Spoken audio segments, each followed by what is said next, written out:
So I want to begin by really thanking the organizers for inviting me to speak at this event, and it's wonderful to see events like this going on, bringing together philosophers and physicists on issues of common interest. So let me start with stating what I think are two observations that Professor Silk has already done more to explain in detail than I could briefly.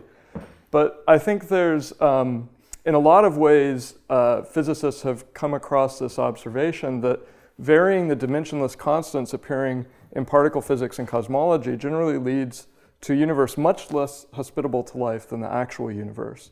And so in some sense, it seems like the parameters that we actually observe support complexity and make the universe more hospitable to life. And so there are a lot of different discussions.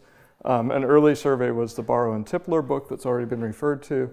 And there are lots of discussions in a more recent book edited by Carr as well, illustrating the various ways in which parameters appear to be finely tuned in the sense of supporting the complex universe that we see around us. Now, there's a second observation or point that's been recognized as well in physics and cosmology. And this is just the straightforward observation that our observations are constrained by the necessary conditions for our existence. And so tied in with the previous point, there are a number of ways in which we've realized that the particular values of dimensionless constants are in fact not randomly chosen because they're tied to conditions that are necessary for us to be here making observations. And in light of these two points, there's been a number of reflections in physics and cosmology about whether there's a new kind of reasoning that has to take place to take these kinds of things into account. So this is an example. This is particularly clearly stated. There are a number of other people who've written on this topic, so this is just one example of a quotation along these lines. This is from Steven Weinberg in the Carr volume that I mentioned earlier. He says, most advances in the history of science have been marked by discoveries about nature, but at certain turning points we've made discoveries about science itself. These discoveries lead to changes in how we score our work in what we consider to be an acceptable theory. And he goes on to describe another historical instance of this, namely the discovery of symmetry principles in the development of special relativity. He goes on to say, now we may be at a new turning point, which he's then comparing to this turning point with the introduction of symmetries, a new turning point, a radical change in what we accept as a legitimate foundation for a physical theory. The larger the number of possible values of physical parameters provided by the string landscape, the more string theory legitimates anthropic reasoning as a new basis for physical theories. Any scientist who study nature must live in a part of the landscape where physical parameters take values suitable for the appearance of life and its evolution into scientists. So the question that I'm focusing on today is very similar to the one that Professor Bostrom just discussed, namely, how should we characterize valid anthropic reasoning if we're going to think of it as a new type of reasoning that's important due to developments in physics and cosmology? And how does it relate to other existing accounts of how we should reason inductively or assess theories in science? One view, which is the view that Professor Bostrom is really the author of the most systematic defense of this view, is the view that anthropic reasoning is novel and it has to include some new principles or assumptions, and in particular assumptions about typicality with respect to reference classes. Then the project, of course, is to formulate and defend these new principles clearly, and then elucidate and clarify how they can be applied in practice and how they can help us understand instances of anthropic reasoning in science. And as I said, I think Professor Bostrom's book, I agree with Simon in this, it's the most systematic treatment of this, and we've seen already a bit of how it gets applied in practice. This is one of those cases where I think, probably one of the few cases where I think a much more conservative line of thought is appropriate. So I wouldn't normally be happy being labeled a conservative, but in this case, I'm going to be defending a very conservative approach to these issues. And so I'm going to be arguing instead that anthropic reasoning can be captured within an existing account of theory assessment, so that there's subtleties that we've realized we need to keep more careful track of, but that in particular, we can look at anthropic reasoning within a Bayesian account of theory assessment. Now, I present this as a proposal. It may be the case that there are things that force us to modify Bayesianism in an interesting way, but I think by characterizing the contrast between the need for new principles and a more conservative approach, we can see if there's really something that pushes us to endorse new principles. And so the project then for this conservative view is to elucidate and clarify what counts as good anthropic reasoning within an existing account of inductive reasoning and theory assessment. And if that's possible, then that can undercut the case for new principles, because we'll be able to give an account of that anthropic reasoning that's based on an existing account of methodology. And I'm not going to be arguing in favor of a Bayesian account of methodology here, but for existing accounts of methodology and probabilistic reasoning, there will then be other independent arguments in favor of the basic principles they invoke. There are some points in which I'll be drawing in particular on a paper by Radford Neal, a statistician, and there's a paper by Harlan Srednicki that touches on some similar themes. But I'm going to be defending a Bayesian approach to anthropics on the grounds that it gives a clear assessment of the kinds of puzzling cases that are important and have been raised in the anthropic literature, and there's well-motivated principles that govern how we approach these. And I'll criticize the new principles that have been introduced, and in particular, typicality assumptions as being problematic. As a start, I'll look at typicality assumptions, then I'll look at some objections to typicality assumptions fairly broadly. Then I'll briefly sketch a Bayesian alternative, and then come back to look at selection effects. Let me first turn then to an assessment of typicality assumptions.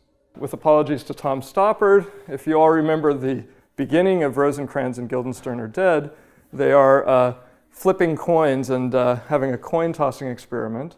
And they're in the midst of quite a run where they are at the point of this part of the dialogue, they have now reached 89 consecutive heads.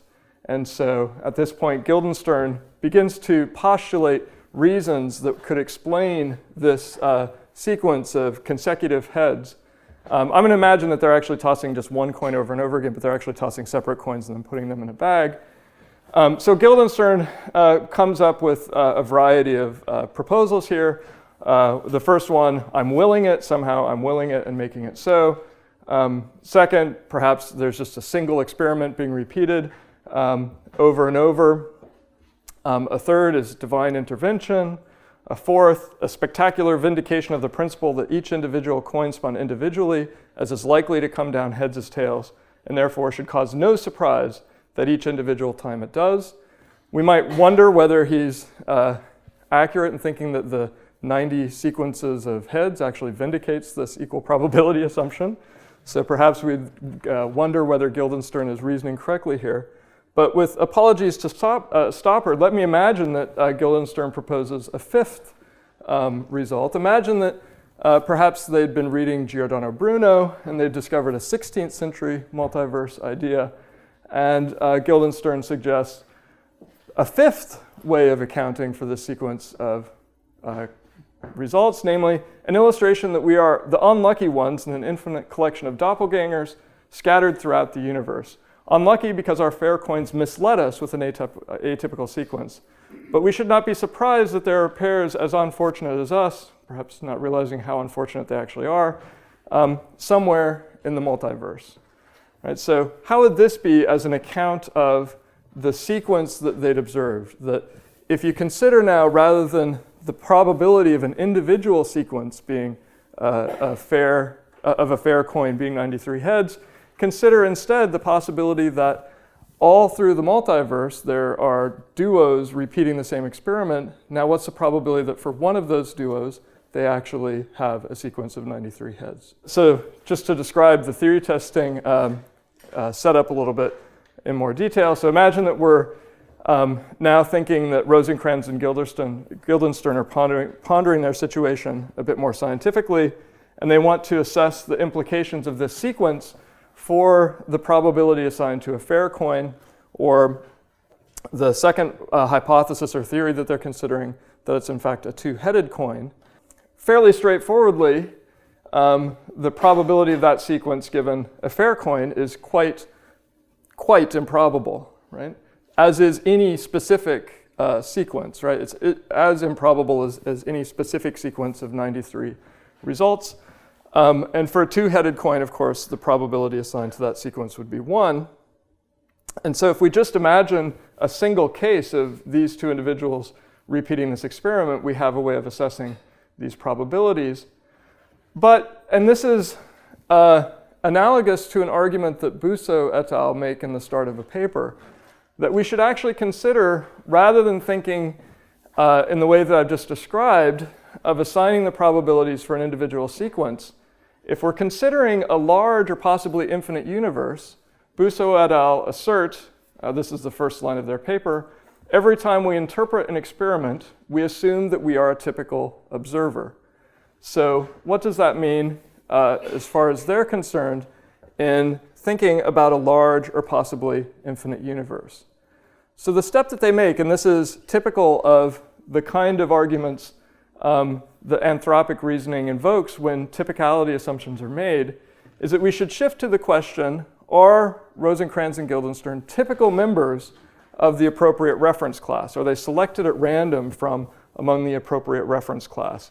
And we could specify this as the reference class of people who've repeated the experiment of tossing the coin in the way that they have done. And the argument goes, and again, this is Busso et al. Give a very analogous case here.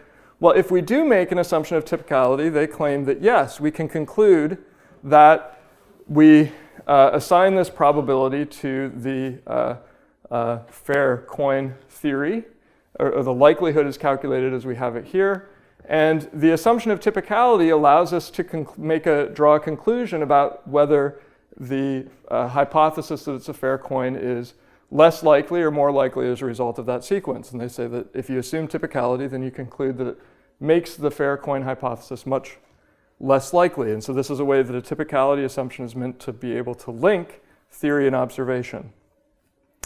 And they argue that if you do not make an assumption like this, then you should be considering instead the probability that at least one of the n copies of Rosenkranz and Guildenstern obtains the sequence S, even though the theory that the coin is fair is true. And straightforwardly, that probability depends on the number of copies, and it's given by this formula. Remember, epsilon is just the 1 over 2 to the 93rd power. And so for large n, this goes to 1. In other words, if you have enough copies, even though the individual sequence is incredibly unlikely, if you're asking the question, is there a member of this ensemble? What's the likelihood that a member of this ensemble got this result? That probability goes to 1 for a large enough n. But note here that there's a dramatic shift from a claim about a specific case, about what Rosenkranz and Guildenstern, the duo, this very pair, how they should reason, to a claim about a reference class or an ensemble containing n identical copies of these two. And that's meant to be forced on us by the idea that the universe might be infinite, or that there's enough space-time such that the variations that would lead to a copy of us could lead to other copies. And according to that reasoning, we're forced to this question rather than the first. Now, I think this is a really problematic line of argument for introducing typicality assumptions. And so this is a precise formulation then that Professor Bostrom already described of a typicality assumption that would do the work in this kind of case, that one should reason as if one were a random sample from the set of all observers in one's reference class. And let me say two reasons why I think this is a problematic assumption, and then and the second one has already been previewed in looking at one of the paradoxical consequences, although I'll draw slightly different conclusions from the same case that we've already discussed. First, I want to assess what seems to be a background assumption in the picture that leads to the demand for a typicality assumption. And that's that there seems to be some commitment to frequentism, perhaps, lying behind this account. And so frequentism is a view that philosophers who have thought about probability have thought about at some length, and it's, to quote one of the people who's written about this, Alan Hayek, it's as close to being refuted as a philosophical position ever gets.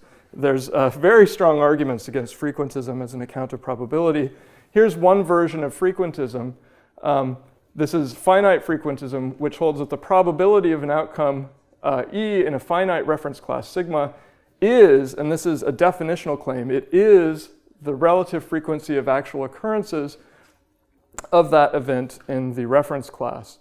Now, I think there's an attack on frequentism would be something for a different day, but I just want to emphasize that there's two issues that are common to this discussion in the case of anthropic reasoning. So Richard Jeffrey has one of a very sharp paper discussing different versions of frequentism and making the case against them.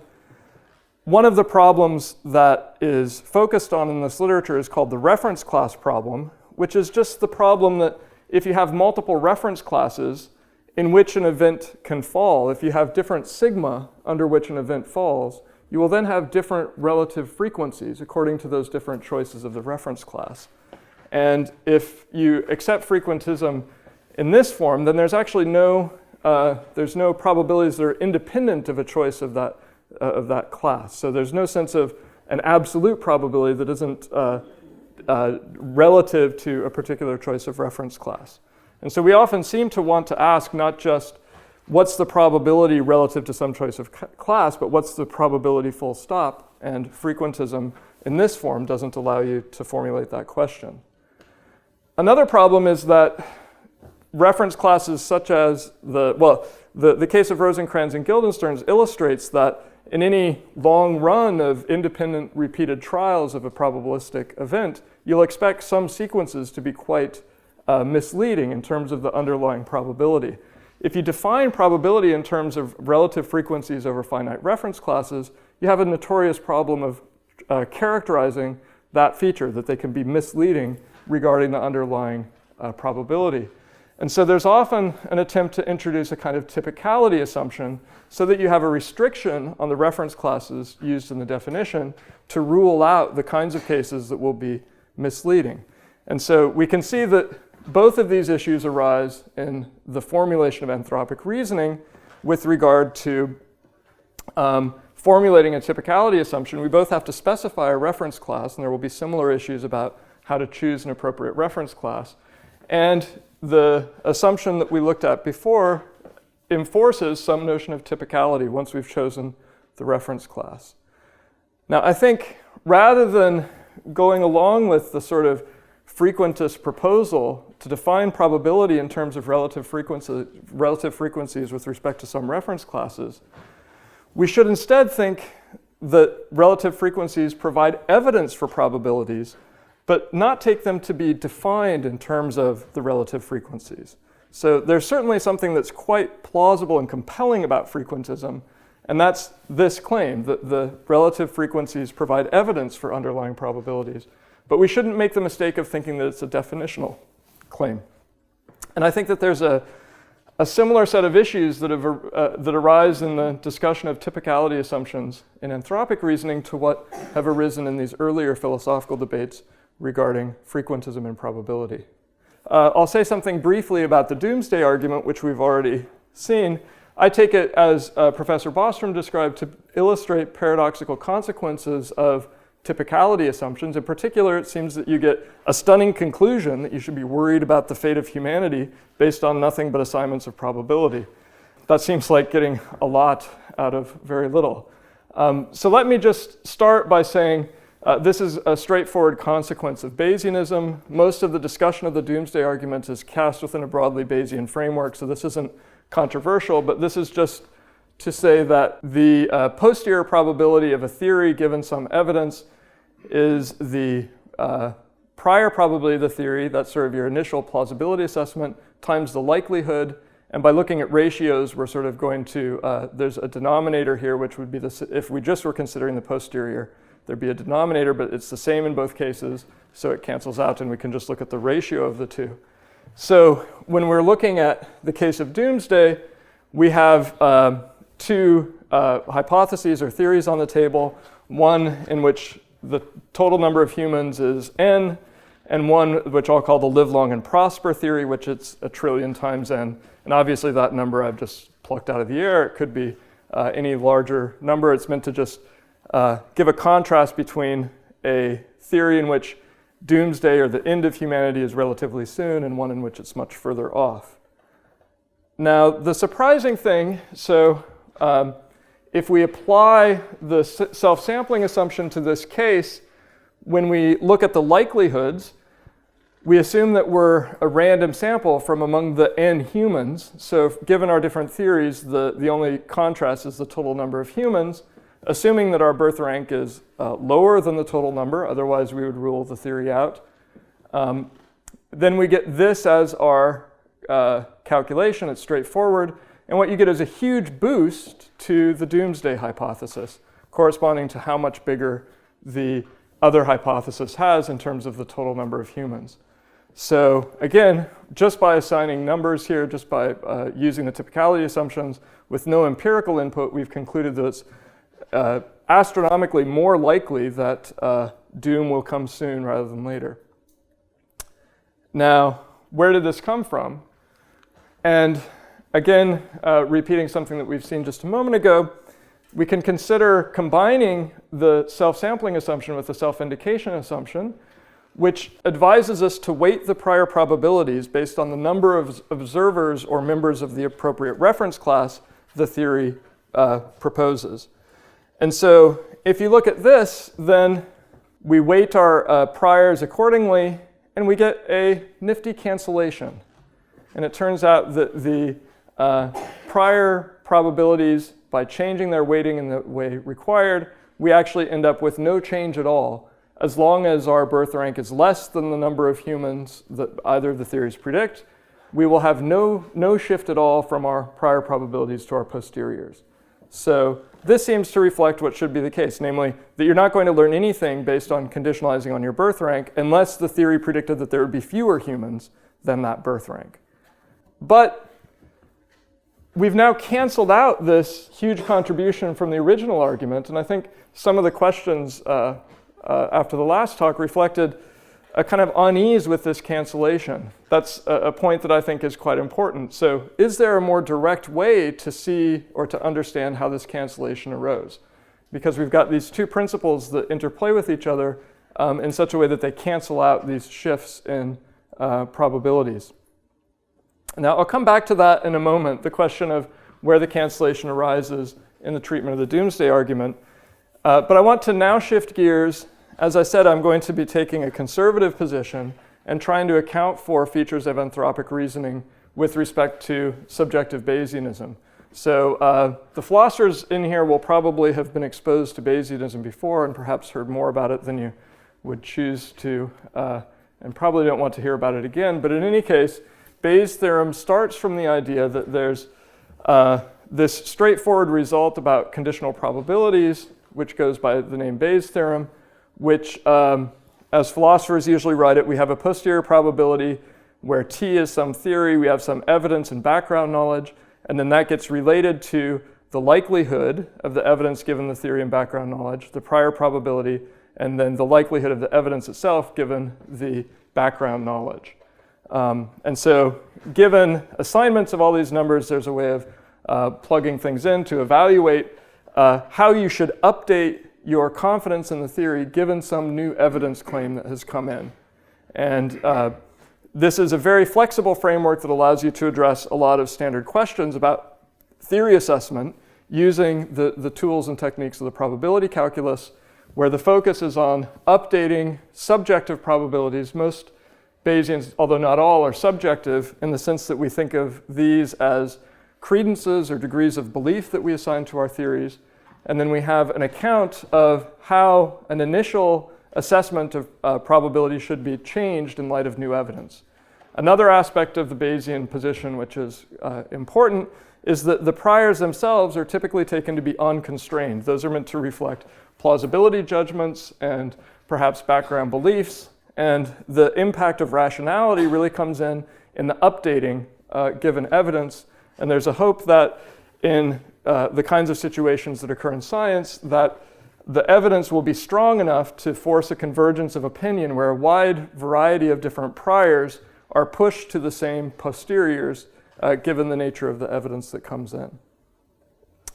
Now, in giving these accounts, so there's a subtlety about the notions of probability in play. If we have a background physical theory that has an objective notion of probability, and we're interested in using Bayesianism in combination with a physical theory that asserts that there are objective probabilities in nature. So we have, in a sense, two different notions of probability. This is an old ambiguity in probability going back to its original introduction, that there's a notion of chance, which you can think of as an objective probability assigned to an experimental setup by a theory. The notion I was just describing in Bayesianism is a notion of credence, an epistemic notion of probability, which reflects a degree of belief for an idealized rational agent.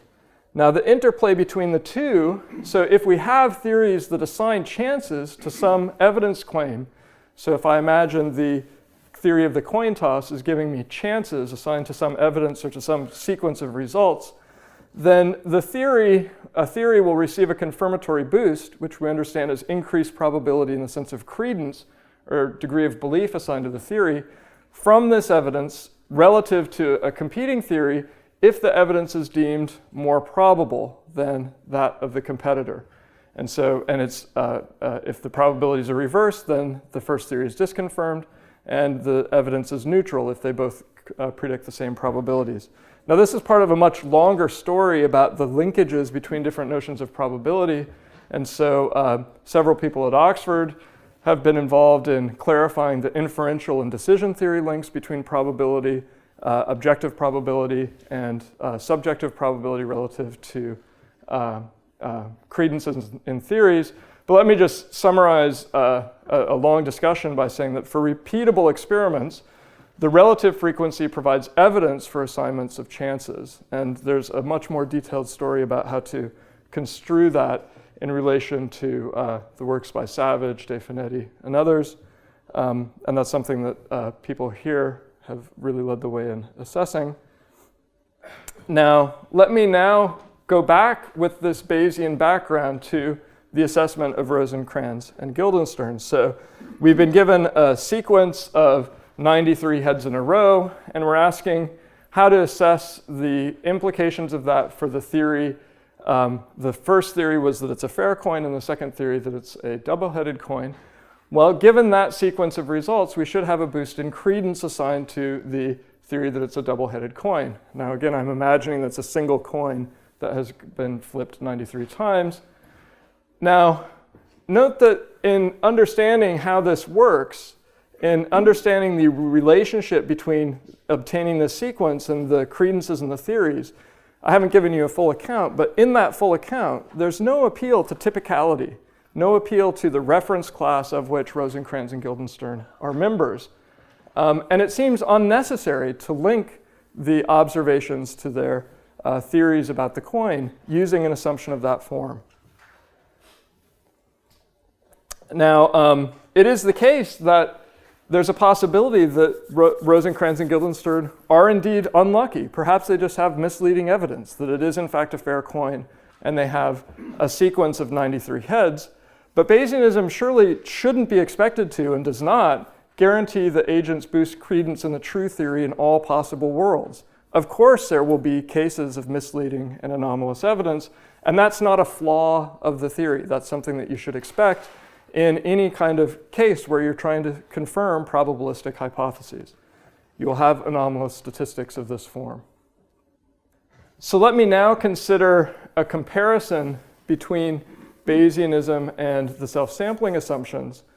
And so I want to come back then to the well, this is actually, it's similar to the Doomsday argument, but the way I've formulated this is more general. So let's just consider two theories which predict that there are numbers of entities. Let's take observers to make things concrete. So we have some reference class, and the theories predict a different number of members of those reference classes. So however, in whatever other ways the theories differ, they differ in the number of observers that they predict exist. And within that reference class of observers, there's some subset of those observers that have the relevant evidence that we're interested in assessing. So the picture is then a little bit like the case that Professor Bostrom described. We could have theories which depict the world, the universe as having different numbers of observers, perhaps radically so, and then some subset of those would agree on the evidence claim that we're interested in. If we assume that the two theories are mutually exhaustive and mutually exclusive and exhaustive, we can rewrite Bayes' theorem using this as the denominator. So that's just a trivial rewriting of what we had earlier. But now let's look at how the self-sampling assumption applies. And again, this is applied in the calculation of the likelihoods such that we would have, remember, this is the number of observers who agree on some evidence claim. This is the total number of observers. So then in calculating the overall posterior for our first theory, we just have these ratios introduced here as appropriate. And so there's a clear dependence on the choice of the reference class sigma. So imagine that we shifted N1 to be a reference class that was larger.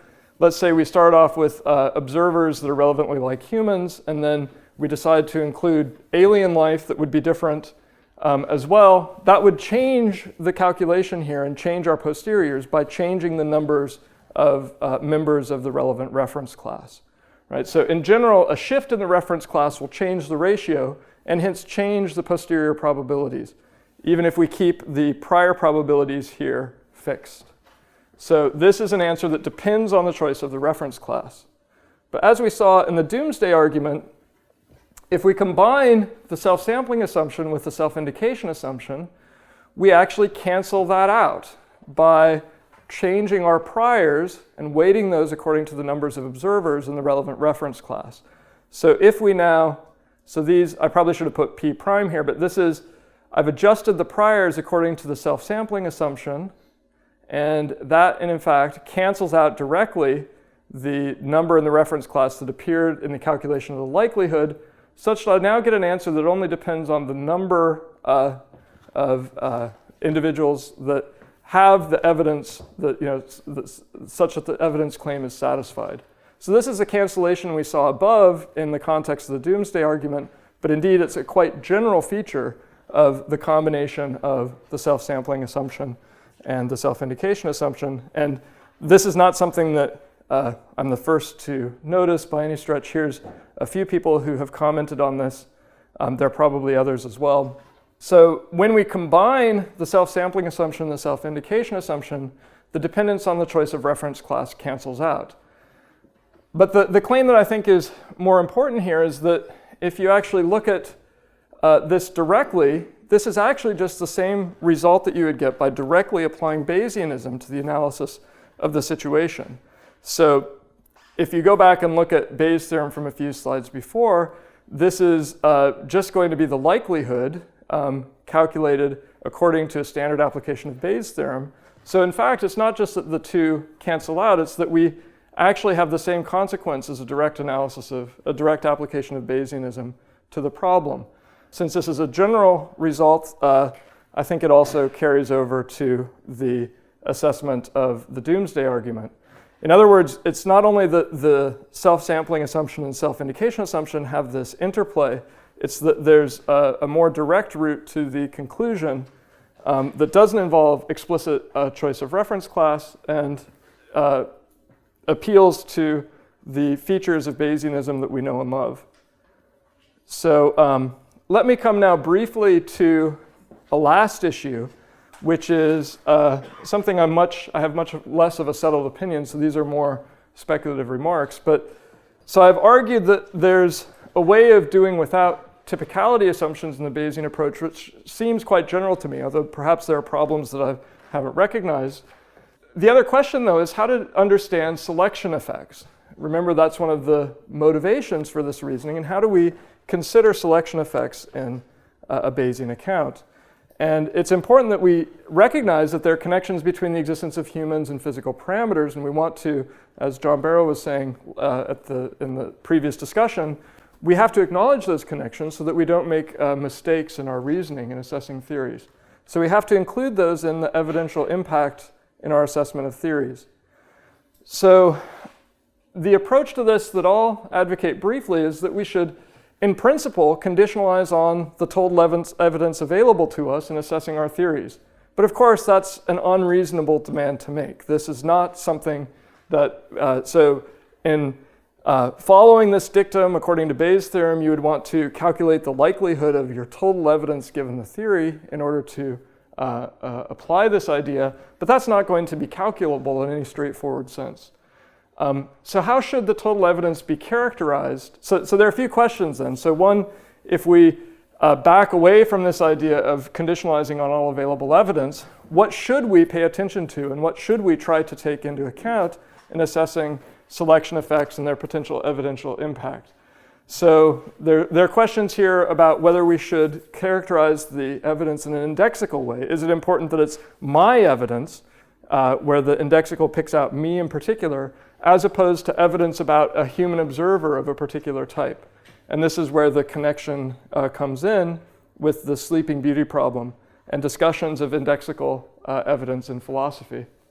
So I think I'm actually quite sympathetic to a line that Simon advocated actually from about right here 3 years ago, that we should consider anthropic reasoning that involves not indexical information, but rather naturalized characterization for observers. And this is in fact what mostly goes on in the cosmology literature.